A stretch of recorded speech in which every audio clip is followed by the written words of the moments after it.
A graça e a paz do Senhor Jesus a todos os meus irmãos da Primeira Igreja Batista de Tumbiara e a todos os meus amigos que me ouvem nas redes sociais. Hoje foi um dia atípico para nós, um dia em que nós normalmente vamos à escola dominical, mas hoje eu creio que nós ficamos com o sentimento do salmista, quando choroso declara saudade da época que se reunia para ir à casa do Senhor, quando podia se dizer, alegrei-me quando me disseram, vamos à casa do Senhor. Bom, eu sei que eu sou a casa do Senhor, você, meu irmão, é a casa do Senhor, nós somos a casa do Senhor, mas sentimos a falta uns dos outros. A igreja é uma verdadeira família, é uma comunhão de irmãos, de amigos, a gente sente falta. Hoje aqui em casa nós fizemos a escola dominical na sala, nós nos aprontamos, nos vestimos, fizemos como se estivéssemos indo para a igreja. As minhas meninas oraram, a minha esposa tocou os cânticos, os hinos, eu preguei a palavra, depois eu coloquei as meninas para refletir um texto da palavra de Deus, e assim foi a nossa escola bíblica dominical. Eu espero que esteja sendo a sua assim também, meu irmão, que nesses dias a gente esteja aprendendo com o Senhor. Eu gostaria de ler com os meus irmãos uma palavra sobre vitórias nas tempestades, porque os dias que nós estamos enfrentando são de verdadeiras tempestades, e aliás, essa tempestade está varrendo o mundo inteiro, está mexendo com o mundo inteiro, essa tempestade, essa grande tempestade que nós estamos enfrentando, desse vírus terrível, dessa doença que parecia que era uma pequena doença e se tornou um grande gigante, esse vírus. Quero falar com os meus irmãos sobre tempestades. Normalmente, quando nós falamos de tempestades, vem ao nosso coração situações de medo, de angústia, de terror, de ansiedade, de pensamentos, de dúvidas, se vamos conseguir vencer. Porque normalmente quem está numa tempestade não sabe se conseguirá chegar do outro lado tão facilmente, ou se de repente irá naufragar. Nos dias que estamos vivendo hoje, talvez este seja o sentimento de muitas pessoas, mas eu não quero trazer para você uma palavra e que te naufrague mais ainda, mas eu quero trazer uma palavra de Deus, uma palavra de esperança, uma palavra de vitória. Eu quero trazer para você uma palavra sobre como vencer tempestades em dias difíceis assim, em Cristo Jesus, é claro.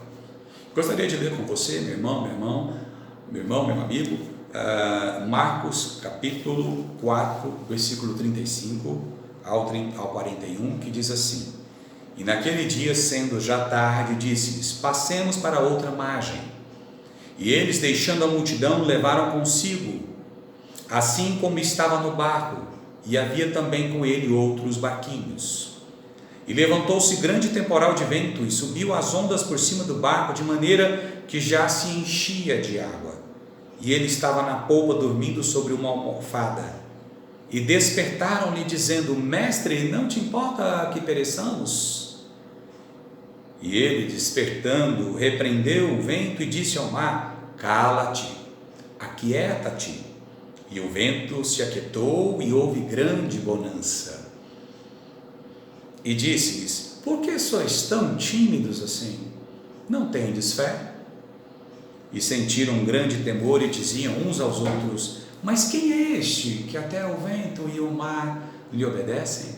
Este é Jesus de Nazaré, esse é o meu Jesus, esse é o nosso Jesus.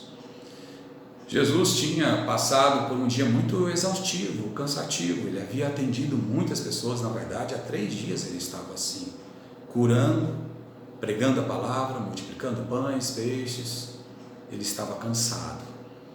E aí então Jesus chama os discípulos para atravessar a margem, e aí então vem a grande tempestade.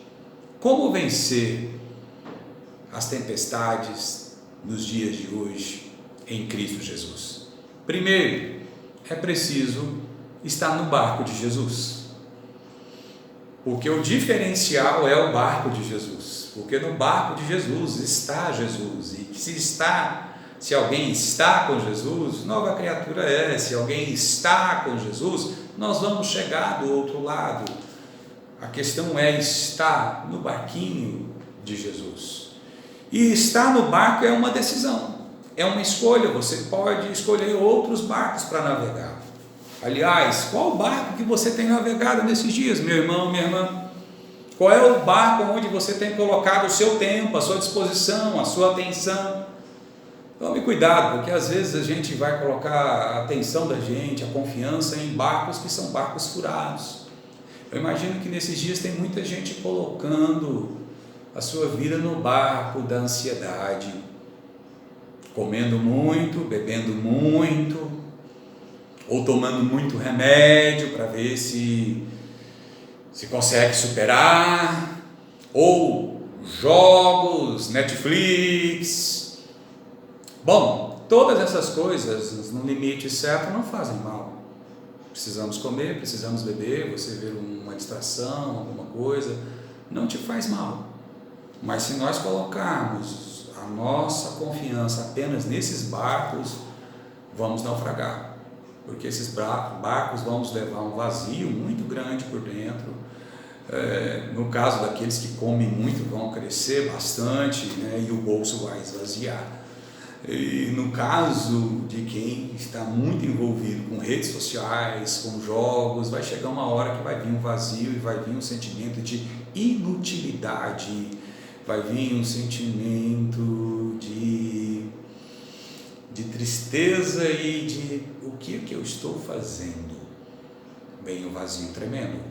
Talvez alguns entrem em ansiedade, entrem em angústia e entrem em depressão por causa disso. Então nós precisamos tomar cuidado. É preciso estar com Jesus no barquinho dele. Porque no barquinho de Jesus nós temos tudo o que nós precisamos, nós temos aquilo que é necessário no barquinho de Jesus. Mas estar no barco é uma escolha. Na história é contado dois eventos de dois grandes barcos, de dois grandes navios. Um mais atual e um das épocas bíblicas mesmo. O mais atual é o Titanic. Muitas pessoas entraram naquele barco achando que aquele barco traria segurança, confiaram as suas vidas naquele barco, naquele grande navio, porque era na época o navio com maior tecnologia, era um navio em que todos gostariam de entrar e passear por um grande cruzeiro, mas aquele navio só fez uma viagem, aquele navio afundou e as pessoas que confiaram a vida naquele barco se afundaram junto com ele. Mais de 2.000 pessoas morreram. Por outro lado, nós temos um outro navio na época de Noé, um navio não tão tecnológico, na verdade um navio rústico, simples, um navio feito de betume, de madeira e de ferro. E um navio que enfrentou a maior tempestade que já houve até hoje, e esse navio não afundou, mas poucas pessoas quiseram entrar nesse navio, poucas pessoas tiveram coragem para entrar nesse navio, apenas 8 pessoas entraram. Se num entraram quase 4.000, como no Titanic, nesse entraram apenas 8. Então você está vendo que aonde você coloca a sua fé, no navio que você coloca a sua fé, vai fazer toda a diferença ou não para vencer as tempestades da vida. Então tome cuidado, meu irmão, para você não estar colocando a sua fé num navio furado, numa barca furada. É preciso que a gente coloque a nossa fé no barquinho de Jesus, porque no barquinho de Jesus tem Jesus. E se tem Jesus, tem palavra de Jesus, como essa que eu vou dizer para você, que está em João 14, versículo 27. Deixe-vos a minha paz vos dou. Não vou-la dou como o mundo a dá. Não se turbe o vosso coração e nem se atemorize.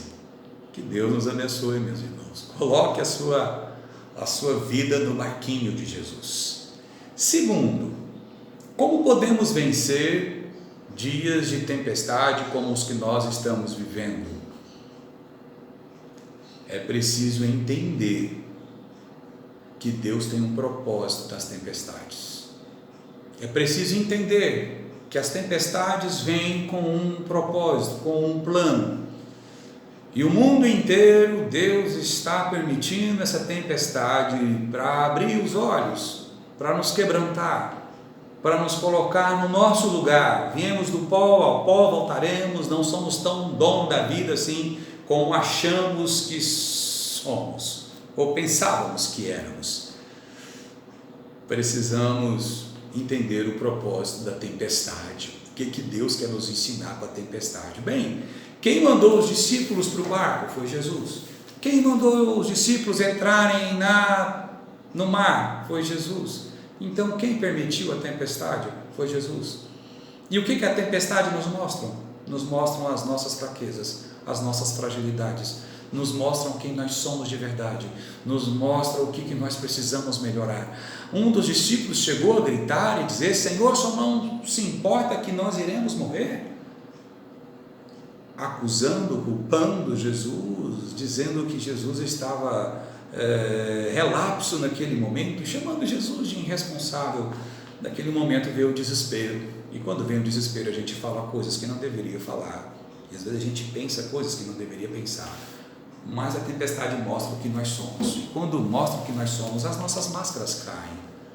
Talvez é a realidade de algumas famílias agora, de alguns casais que estão se olhando e que estão percebendo que de repente estão vivendo um momento difícil de crise, porque algumas coisas que já deveriam ter resolvido, não resolveram, agora estão olhando e vão precisar resolver.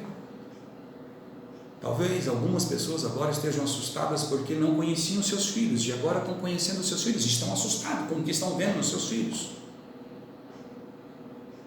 As tempestades, elas mostram a nossa fragilidade, elas mostram as nossas falhas, mas elas também nos ajudam demais a não viver uma vida de mentira, a uma vida que não é real, a uma vida que não é verdadeira. E a partir desse momento a gente pode começar a construir algo verdadeiro. Casais podem fazer isso, com os filhos podemos começar a construir algo verdadeiro, os relacionamentos verdadeiros, relacionamentos reais. As tempestades, para mim, estão nos ajudando como famílias no mundo inteiro a repensar a nossa humanidade, a repensar a nossa existência. Momentos como esse mostram o nosso pior, mas também podem nos levar ao nosso melhor, a sermos humanos, a sermos humildes, a sermos simples, a sermos fraternos, a sermos pessoas mais compassivas, a chorarmos uns com os outros, a expulsarmos o egoísmo do nosso coração. A tempestade, ela nos ensina, nos ajuda muita coisa. Permita que o carpinteiro cuide de você nesses dias da tempestade, porque Jesus, o nosso carpinteiro, ele vem para consertar aquilo que está estragado, aquilo que precisa mudar, e o mundo inteiro precisa de mudança, a humanidade precisa de mudança, eu preciso, minha família precisa, eu imagino que a sua também precisa. Então na tempestade é preciso entender que é um propósito divino e santo para poder trabalhar o nosso coração.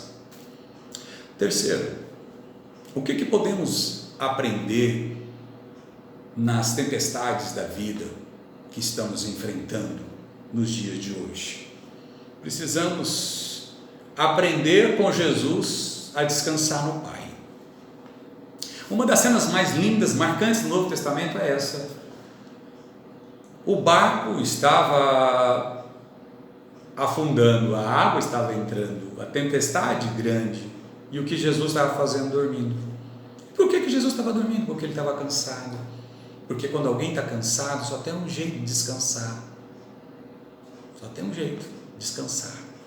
Só tem um jeito. Você precisa se repousar. Jesus estava dormindo, estava descansando. E é aqui uma grande lição que eu posso tirar. Ele estava dormindo na tempestade. E nas tempestades da vida a gente precisa aprender a descansar em Deus, no Pai, como Jesus aprendeu. E por que a gente precisa descansar? Porque a tempestade vai passar, e depois que ela passar nós precisamos estar fortes para enfrentar os dias que vamos enfrentar. Não podemos, após essa tempestade, estarmos mais cansados do que entramos nela. Mas para descansar numa tempestade, como? Com uma água entrando? Como que Jesus descansava? Como que Jesus tinha tanta certeza que o barco não ia afundar? Eu tive uma experiência, uma vez eu compartilhei com alguns irmãos, que eu estava tão ansioso, tão preocupado, tão angustiado, que eu não conseguia dormir. E já tinha umas 2, 3 noites que eu assim estava. Então eu resolvi ficar andando à noite para ver se o sono chegava, e o sono não chegou. E eu ficava orando e falando: Deus, eu preciso dormir, Deus, eu preciso descansar.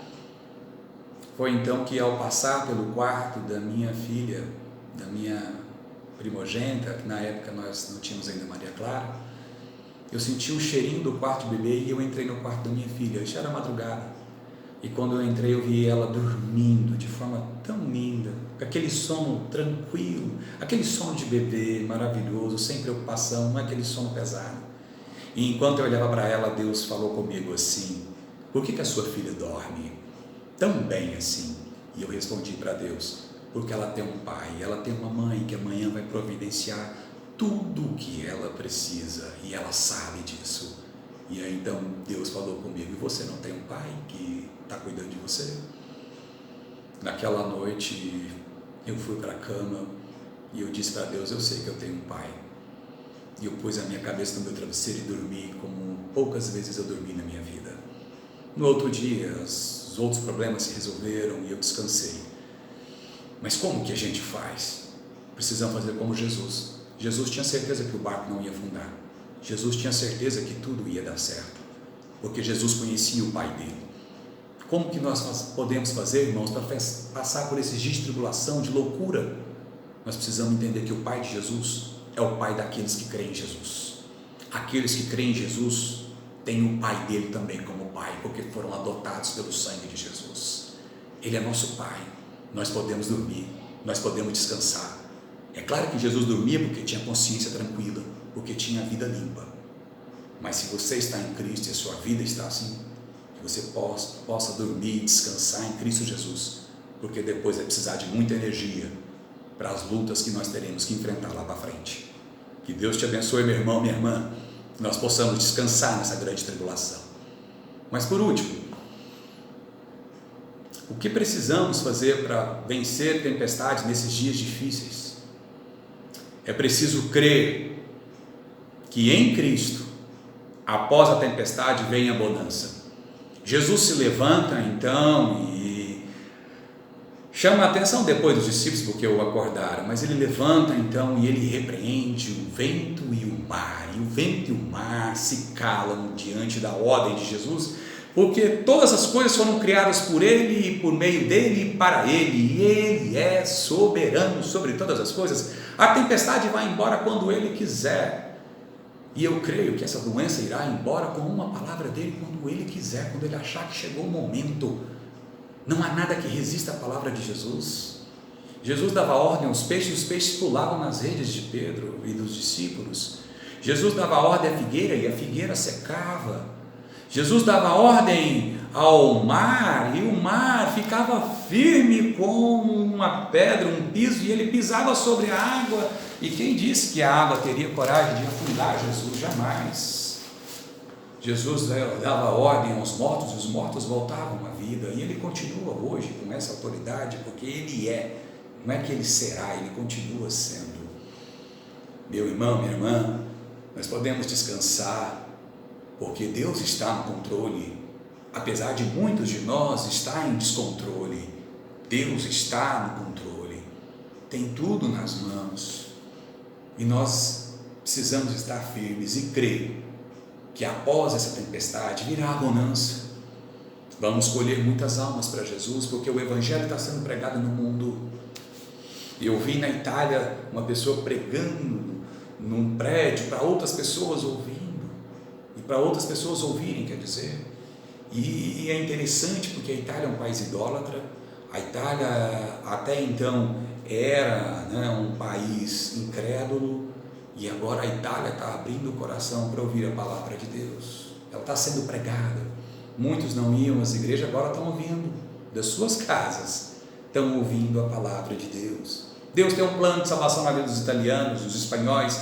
Deus tem um plano de salvação na vida da Europa, Deus tem um plano de salvação aqui no Brasil, Deus está mexendo, quebrando o nosso orgulho, quebrando a nossa vaidade, Deus está mostrando o tanto que somos frágeis e o tanto que precisamos de um Salvador e que precisamos de estar num barco seguro para poder atravessar, mas que depois da tempestade vem a grande bonança, vem dias de paz e dias de vitória. Em nome de Jesus, aqueles que estão em Cristo podem ter certeza, venceremos essa grande tempestade. Eu gostaria, meu irmão, de estar orando, te abençoando no nome de Jesus. São dias difíceis, mas creia, a palavra de Deus hoje nos ensinou que precisamos estar no barco, que precisamos, além de estar no barco, entender que as tempestades foram planos de Deus, propósito de Deus. Precisamos também, meus irmãos, crer que após a tempestade vem a bonança e precisamos aprender com Jesus a descansar no Pai que é soberano, dono de todas as coisas. Fecha seus olhos, meu irmão, minha irmã, onde você estiver. Se você quiser se colocar de pé ou se ajoelhar, eu estarei orando por você e pela sua família. Traga a sua ansiedade, a sua preocupação, coloque aqui no altar do Senhor, mas saiba que tempestade nenhuma tem poder e autoridade sobre o nome de Jesus. Numa palavra só de Jesus, essa tempestade vai embora. Fecha seus olhos. Pai querido, Pai bendito, eu abençoo a vida dos meus irmãos, das minhas irmãs. Abençoo a vida de todos os meus amigos que me ouvem agora e peço ao Senhor a paz de Jesus Cristo sobre todos estes lares. Ajuda-nos a vencer essa grande tempestade, a entrar no teu barco, Senhor. Ajuda-nos, Senhor, a entender o momento da tempestade. Ajuda-nos a descansar no Pai, mesmo na tempestade, que nada tira o nosso sono e a nossa paz. Ajuda-nos, Pai, a crer que após a tempestade está vindo uma grande vitória sobre a vida minha, dos meus irmãos e da tua igreja em Cristo Jesus. Porque em Cristo Jesus nós somos mais do que vencedores por meio daquele que nos amou. E que o amor de Deus, a graça e a paz do Senhor Jesus Cristo estejam sobre todos os meus irmãos, em nome de Jesus. Amém.